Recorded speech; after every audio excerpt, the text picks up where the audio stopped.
Hello friends, स्वागत है आप सभी का अपने यूट्यूब चैनल डिफेंस क्लासेस पर।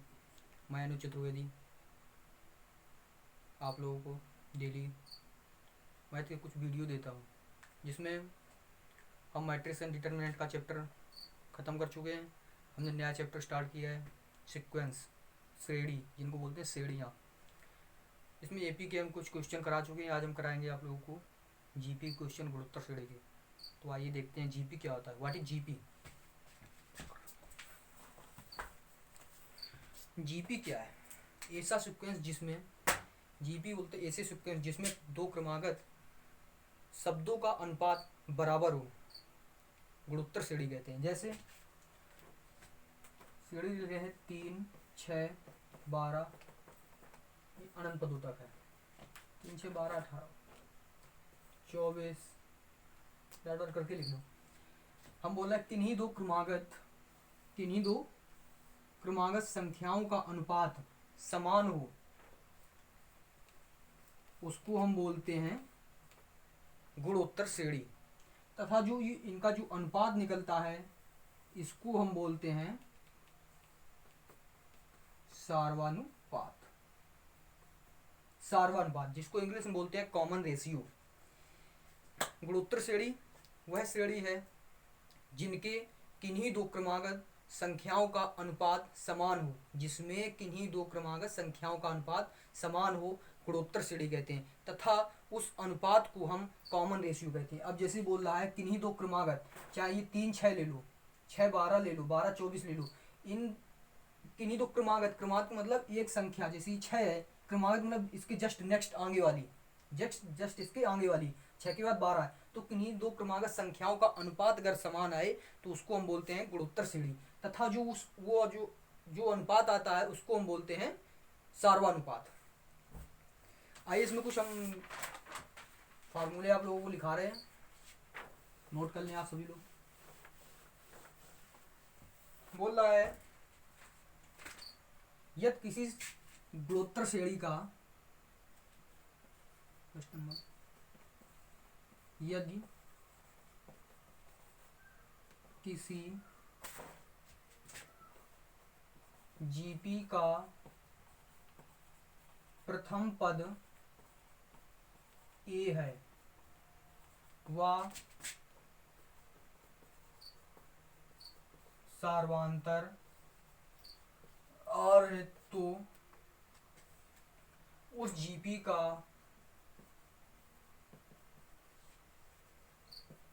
यनवा पद क्या होगा?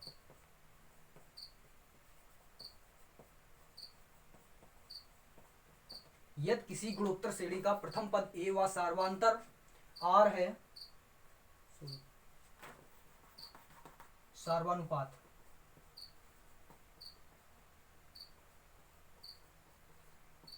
सार्वानुपात स्मॉल आर है, तो उस जीपी मतलब गुणोत्तर श्रेणी का यनवा पद क्या होगा? गुणोत्तर श्रेणी का यनवा पद होता है टी एन बराबर ए आर की पावर n-1, जहां ए प्रथम पद है, आर सार्वानुपात है तथा n पदों की संख्या है।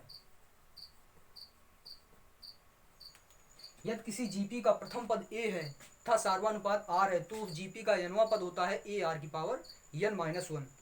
इसका एक उदाहरण देखते हैं, एग्जाम्पल। जैसे बोल रहा है 4, 12,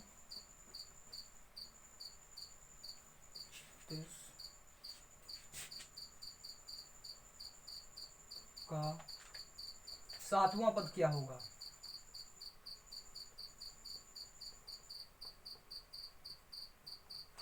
4, 12, 36 डॉट डॉट डॉट का सातवां पद क्या होगा? पहले ये इनको श्रेणी पता करनी, ये कौन सी श्रेणी, एपी है, जीपी है या एचपी है।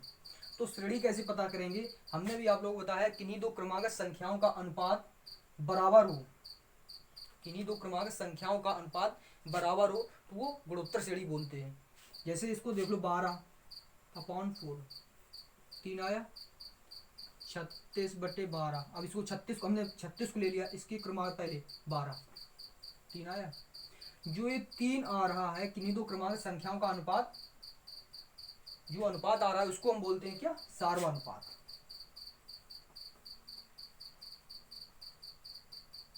स्मॉल आर बराबर कितना आया, 3 आया। प्रथम पद कितना है, 4।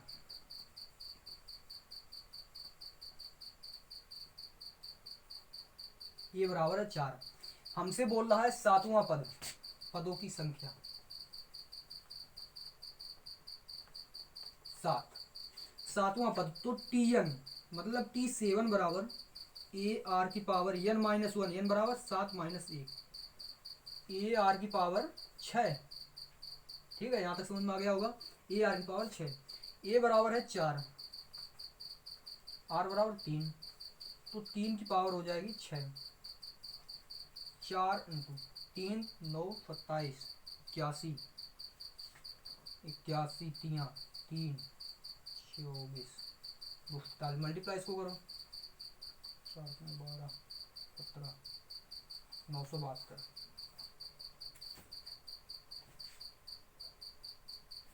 सॉरी गलत हो रहा है, 3 तो 9 3 27 3 81, एक बार और मल्टीप्लाई होगा, मल्टीप्लाई 3 6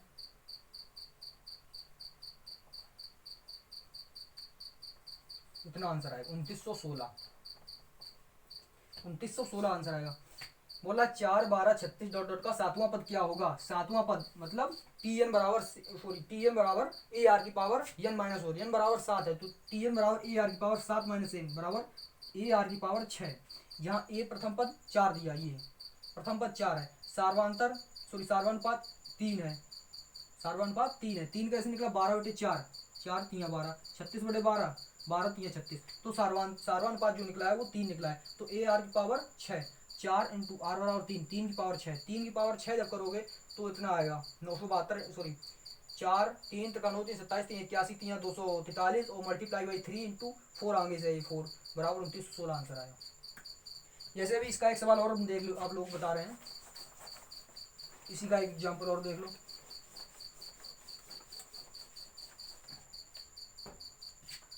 जैसे 2 4 8 16 32 का पांचवा पद क्या होगा। कौन सा पद पूछ रहा है, पांचवा। n बराबर कितना है, 5, n बराबर है 5। प्रथम पद a बराबर कितना है, 2। अब पता कैसे करें ये कौन सी श्रेणी है, AP है, GP है, HP है। तो हमने आप लोग बताया किन्हीं दो क्रमांक संख्याओं का अनुपात अगर समान आए तो उसको हम बोलते हैं समांतर, सॉरी गुणोत्तर श्रेणी बोलते हैं। जैसे 4/2 कितना आया, 2। ठीक, 4 छोड़ो 2 छोड़ो, अब हमने ले ली 8, 8/2 कितना आया, 8 सॉरी 8/4, क्रमागत रखनी है ना, 2 आ गया। 16/8 मान लो कितना आया, 2 आ गया। 32/16 मान लो कितना आएगा, 2। मतलब किन्हीं दो क्रमांक लगातार जो संख्याएं आ रही है उनका जो अनुपात समान आ रहा है, जब अनुपात जब समान है तो समझ लो गुणोत्तर श्रेणी होती है। अनुपात कितना आ रहा है, 2 2 2 सब में आ रहा है, तो कॉमन रेशियो जो है वो कितना होगा, 2 होगा। सार्वानुपात R बराबर 2 हो गया। प्रथम पद A बराबर 2, पूछा कौन सा गया है, पांचवा पद n बराबर 5, तो T5 बराबर होता है AR की पावर 5 माइनस 1 बराबर AR की पावर 4।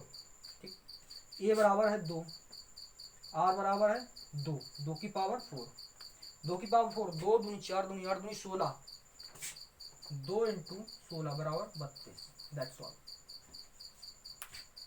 शायद आप लोगों को समझ में आ गया होगा। नेक्स्ट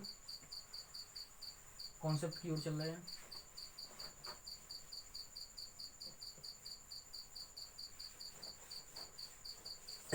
अच्छे समझ में आ गया होगा, अगर नहीं आया तो कमेंट करके बता दें, दोबारा से समझा देंगे। बोल रहा है किसी GP का प्रथम पद A है, यदि किसी गुणोत्तर श्रेणी का प्रथम पद A है, सार्वनुपात R है, तो उस GP का n पदों का योगफल क्या होगा, n पदों का योग क्या होगा।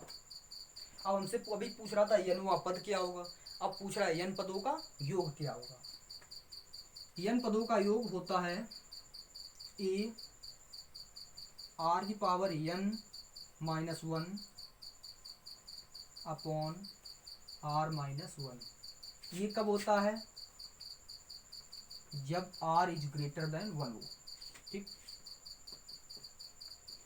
दूसरा होता है a वन माइनस r की power n upon one minus r। ये कब होता है? जब r is less than one हो। मतलब इसका समझो, यदि किसी जीपी का प्रथम पद a है, यदि किसी जीपी का प्रथम पद a है तथा सार्वनुपात r है, तो जीपी का n पदों का योगफल क्या होगा? n पदों का योगफल होता है a r की power n minus one upon r minus one. ये तब होता है जब r का मान एक से बड़ा हो। एक से बड़ा मतलब एक से बड़ा होगा, जाहिर सी बात पॉजिटिव होगा। जब r का मान पॉजिटिव हो तब ये लगता है a r की power n minus one upon r minus one. जब r का मान एक से कम हो, एक से कम जीरो होगा या फिर निगेटिव होगा, जीरो होगा या फिर निगेटिव में वैल्यू इसकी आएगी, तब फॉर्मूला लगता है a वन माइनस आर की power n upon r minus one minus r। जब r का मान एक से कम हो तो लगता है a one minus a into one minus R की power n upon one minus r। कुछ इसका एग्जाम्पल एक देख लें। जैसे बोल रहा है one plus one by two one by four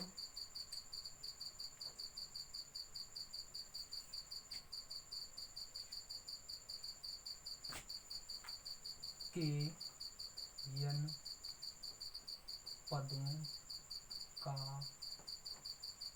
योग क्या होगा?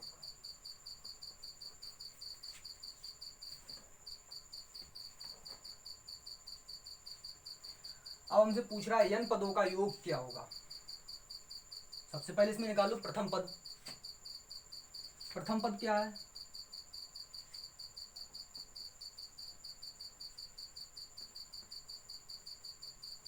a बराबर है, प्रथम पद है एक। अब क्या चाहिए? चाहिए हमको सार्वनुपात।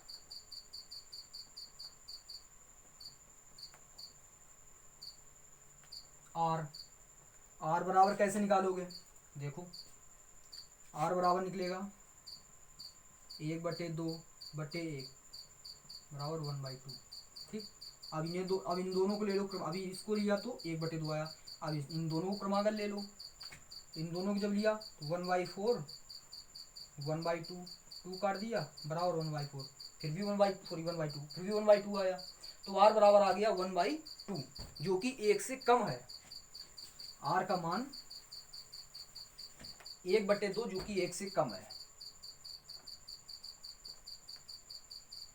r is less than one. एक से कम आ रहा मतलब आधा आ रहा है, या तो निगेटिव आया एक से कम आए, तो r का मान एक से कम आ रहा मतलब आधा आ रहा है, एक का आधा। तो इसमें फॉर्मूला लगेगा a वन माइनस आर की power n upon one minus R. a बराबर एक, वन माइनस आर बराबर one by two, one upon two की power n, one minus one by two. कर दो टू की पावर n, टू की power n minus one upon two की power n, two की power n upon two one या two minus one, दो एकन दो माइनस एक, दो का इसमें मल्टीप्लाई होगा दो माइनस एक, दो में से एक गया एक, एक बटे दो बचा।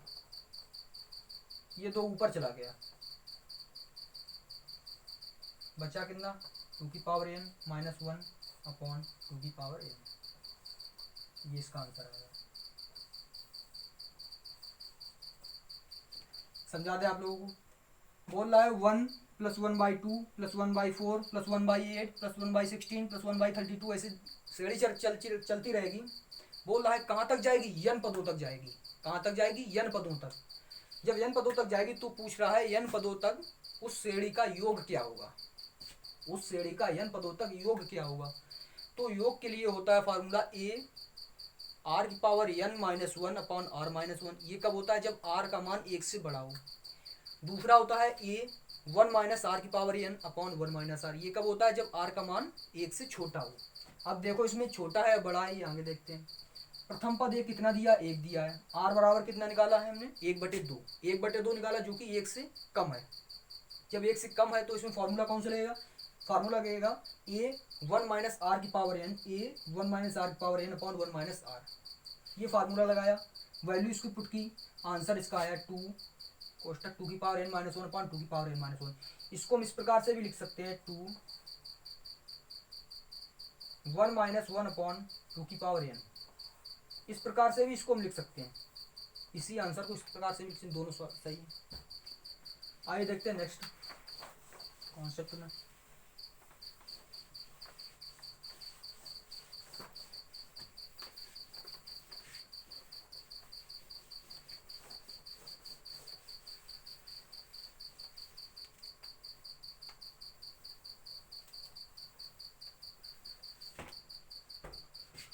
बोल रहा है किसी समांतर श्रेणी का, यदि किसी गुणोत्तर श्रेणी का प्रथम पद a है, सार्वनुपात r है, तो उस जीपी का अनंत पदों तक योग क्या होगा। यनवा पद हम लोग देख चुके हैं, यन पदों तक योग देख चुके हैं। अब क्या चाहिए, अनंत पदों तक योग, अनंत पदों का योग क्या होगा। यदि किसी गुणोत्तर श्रेणी का प्रथम पद a है, सार्वनुपात r है, तो उस जीपी का अनंत पदों तक योग क्या होगा।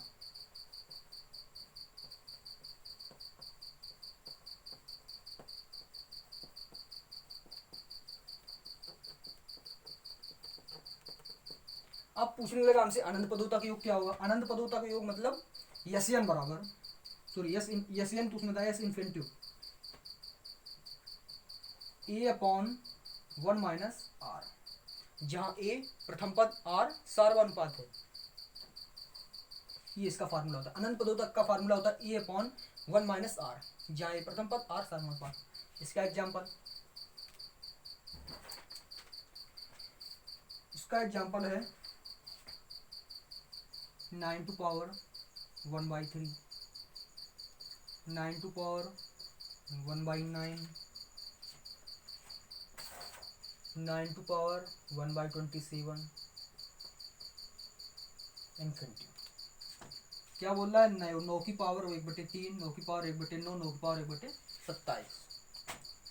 मल्टीप्लाई जब होता है तो उसमें गाते जुड़ती हैं, जानते हो आप लोग।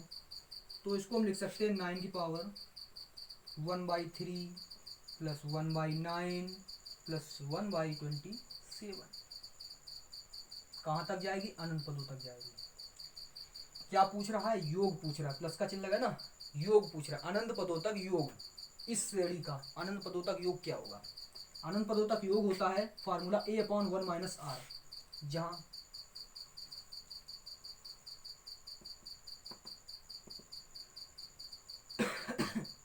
जहां इसमें प्रथम पद क्या है, a क्या है, ये दिखाई पड़ रहा होगा आप लोगों को, 1/3 है। a बराबर 1/3, r बराबर क्या होगा, r बराबर होगा 1/9/1/3, 1/3, r बराबर भी 1/3 आया। तो a अपॉन r 1/3, 1 माइनस 1/3,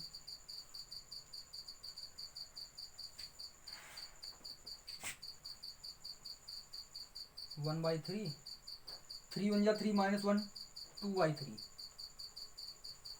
3 काट दो, 9 की पावर 2 81 आंसर। That's all.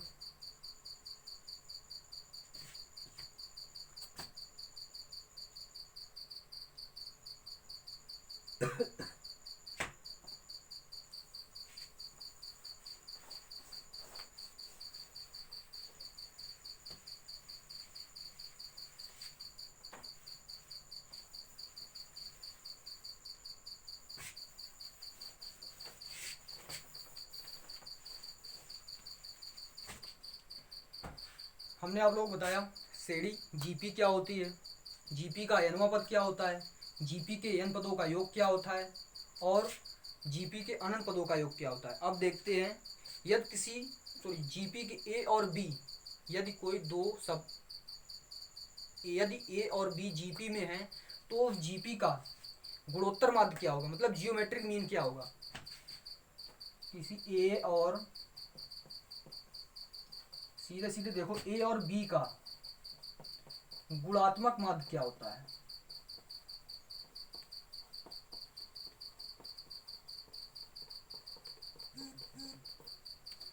ए और बी का गुणात्मक माध्य होता है अंडर रूट ए बी। ए और बी का गुणात्मक माध्य होता है अंडर रूट ए बी।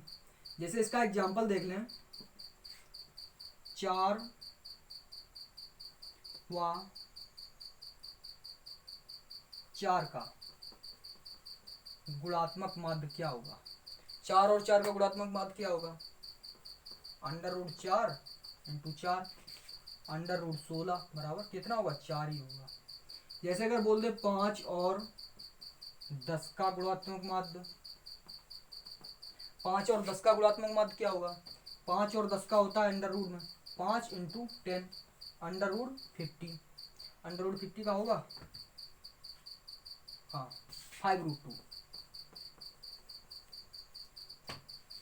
ठीक है, आइए आगे देखते हैं। बोल रहा है यदि ए बी और सी, यदि ए बी और सी जीपी में है तो, ये भी कॉन्सेप्ट है एक प्रकार का, इसको भी देख लो।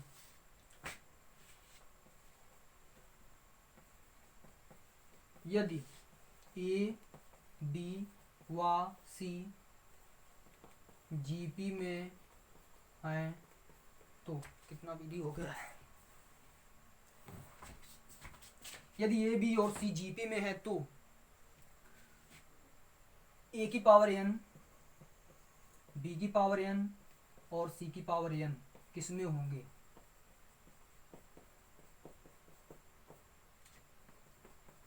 एपी में होंगे, जीपी में होंगे, एचपी में होंगे, किस में होंगे। यदि बोल दे ए बी और सी जीपी में है तो ए की पावर एन, बी की पावर एन और सी की पावर एन किस में होते हैं, ए की पावर एन, बी की पावर एन, सी की पावर एन होता है जीपी में। जैसे हम इसका एग्जांपल एक आप लोगों को बता रहे हैं, यदि ए बी सी, यदि ए बी सी जीपी में है तो ए 1/a 1/b और 1/c किस में होंगे। अब अपॉन में आ गया, अभी तक बोल रहा था डायरेक्ट, यदि ए बी सी जीपी में है तो 1/a 1/b और 1/c किस में होगा। 1/a को हम लिख सकते हैं ए की पावर -1, ए की पावर -1, बी की पावर -1, सी की पावर -1, इसको लिख सकते हैं ना। 1/a 1/b 1/c को लिख सकते हैं ए की पावर -1, बी की पावर -1, सी की पावर -1। यदि बोल रहा है यदि ए बी सी जीपी में है तो ए की पावर -1, बी की पावर -1, सी की पावर -1 किस में होंगे। ये भी क्वेश्चन कर सकता है ना, क्योंकि इस जो ये लिखा है वही ये लिखा है। तो इसमें n बराबर बोल रहा है -1, n बराबर कितना दिया इसमें, n और n। अब यहाँ पर n बराबर दिया है -1 और -1। ठीक, जब ए की पावर n जीपी में है तो ए की पावर -1 ये भी किस में होगा, जीपी में होगा। जैसे इसी को देख लो, यदि ए बी सी जीपी में है तो ए स्क्वायर, बी स्क्वायर, सी स्क्वायर किस में होंगे, ए भी जीपी में होंगे। या बोल दे ए की पावर ए, बी की पावर ए, सी की पावर ए, ये भी जीपी में होंगे। मतलब जो पावर आ रही है वो सारी बराबर आए तो गुणोत्तर श्रेणी होती है।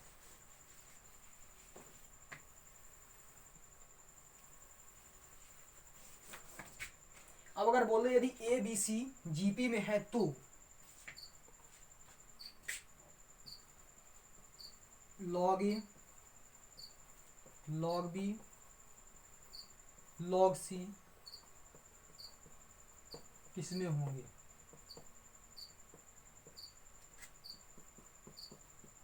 एपी में, जीपी में या एचपी में किस में होंगे। यदि ए बी सी जीपी में है तो लॉग ए लॉग बी और लॉग सी किस में होंगे? इसको देखते हैं। ए बी सी जीपी में है। जब ए बी सी जीपी में होता है तो इसकी कंडीशन होती है बी स्क्वायर, मैं बता गया, भूल गया आप लोगों को बताना। तो कंडीशन होती है बी स्क्वायर इक्वल टू ए सी। क्या होता है? बी स्क्वायर बराबर ए सी, मध्य पद का वर्ग बराबर प्रथम दो पहले और अंतिम पदों का, पहले और तीसरे पदों का गुणनफल। मध्य पद का वर्ग बराबर पहले और तीसरे पद का गुणनफल। बी स्क्वायर बराबर ए सी, इसमें लॉग ले लो, दोनों तरफ हमने लॉग ले लिया। लॉग बी स्क्वायर बराबर लॉग ए सी लिख सकते हैं इस प्रकार इसको। इसमें भी क्वेश्चन लगा दूं। बोला लॉग ए की यम की पावर एन, लॉग बी बराबर यम है और दो जो लिखा है यहाँ पे एन मान लो इसको। लॉग एम की पावर एन बराबर होता है एन लॉग एम, तो इसको हो जाएगा, इसको कर देंगे 2 लॉग बी, इसको हम 2 लॉग बी लिख सकते हैं ना। इसमें है log M into N, log M into N को लिख सकते हैं लॉग एम मतलब लॉग ए प्लस का लॉग सी, इसको यहीं पे छोड़ दो, ठीक, इक्वेशन 1 डाल दो इसमें। तो हमसे बोला log A log B log सी किस में होंगे? Log A log B log सी किस में होंगे? तो इसको हम जीपी से लेके चल रहे हैं, सॉरी एपी से लेके चल रहे हैं। Log A log B log C, AP condition होती है 2b बराबर A plus C in AP when, बस इतने रखो, एपी में होगा 2b बराबर ए प्लस सी होता है। जब एबीसी एपी में है तो 2b बराबर ए प्लस सी होता है, 2b बराबर ए प्लस सी। तो 2b मतलब 2 लॉग बी, 2 लॉग बी बराबर log A plus log c, जहां पर b बराबर लॉग बी है, a बराबर लॉग ए है, c बराबर लॉग सी है। इसको इक्वेशन सेकंड डाल दो। इक्वेशन फर्स्ट और सेकंड दोनों बराबर हैं। जब ये बराबर कैसे आई? हमने क्या माना इसको, लॉग ए लॉग बी और लॉग सी को हमने क्या माना है? यहाँ पे इसको देख लो, a बराबर लॉग ए, b बराबर लॉग बी, c बराबर लॉग सी, c बराबर लॉग सी हमने मान लिया ए बी सी को। Log A log B log सी को हमने ए बी सी फिर से पुनः से मान लिया, तो इसको कर दिया 2b बराबर ए प्लस सी, 2b बराबर A plus C in AP. AP condition है, किसकी कंडीशन है? एपी की। जब 2b बराबर ए प्लस सी, b बराबर क्या माना था? b बराबर लॉग बी, तो 2 लॉग बी, a बराबर माना log A, 2 log A plus b बराबर सी बराबर में माना है log C plus log c, जो कि इसमें पहले आ चुका है। जब ए बी सी जीपी में है तो लॉग ए लॉग बी और लॉग सी किस में होंगे? एपी में होंगे।